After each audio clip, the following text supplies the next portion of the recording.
If when you're dating somebody you find that either you get very anxious or lots of fears and doubts come up and you want to get a lot closer to that person or move quickly, or there's a lot of urgency there, or on the flip side, as you get closer to somebody you feel yourself self-sabotaging, creating distance, causing unnecessary fights, or running away from that person or that connection, what's really important is to look internally at what is driving that behaviour and what could be causing those triggers that are then resulting in this unwanted pattern or unwanted behaviour to repeat itself.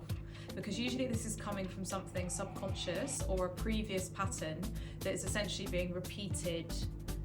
frequently with the connections that you're in. And this can be due to our attachment style. There's multiple different kinds of attachment styles, which I won't go into in this video, but you can either Google it or I'll go into it in a future video. And that sort of anxious feeling or that feeling of trying to create distance are insecure attachment styles. And those are often triggered by limiting or undesirable beliefs such as I'm not good enough, I'm not worthy or deserving of this experience, thinking that that person is better than us, or being scared of commitment or intimacy and thinking that's going to impede our freedom. So that's why it's really important to look internally and think,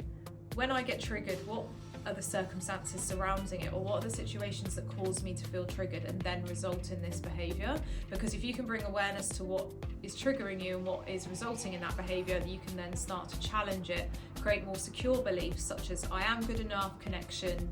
is a normal and natural thing for me, intimacy is safe,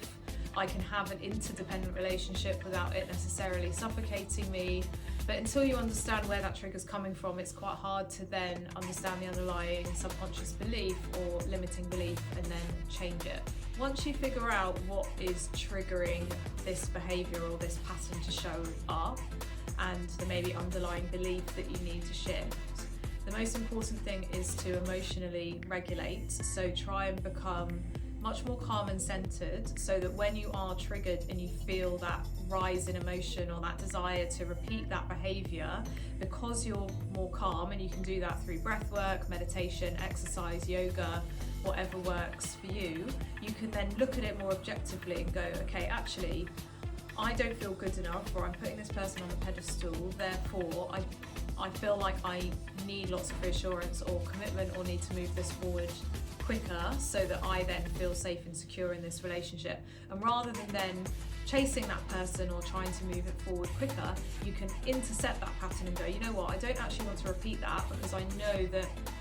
trying to force things actually pushes that person away. So instead of letting the anxiety take over me, I'm going to calm down, get back into a more centered space through some of those techniques that we talked about, and choose to either affirm I'm safe, I'm secure, I am good enough, or do anything that will calm you down and then trust the person and the connection in yourself and just carry on as normal, or as if you would without the trigger. So try and calm yourself out of the trigger and then go back to normal, or you can affirm to help calm yourself down. But what's important is to understand what's causing this behaviour to show up, what are the underlying beliefs or insecurities that are being triggered, and then deal with those, or get yourself back into a calm space, so then you can decide what you need to do to make yourself feel better and then nurture the connection in a healthy way and create a positive cycle, rather than continuing with the insecure cycle. Similarly, if you get triggered and want to run away, again, it's the same process. Calm yourself down, get back to being centered. What has caused you to feel triggered and want to run away? And instead of doing that and maybe sabotaging a connection that actually you value and want to maintain, get yourself back to a centered space and then continue as per. Or remind yourself, okay, I'm not being suffocated, it is safe for me to be vulnerable and to connect with this person, and I don't need to run away from it. And that's how you start to bring awareness and break patterns.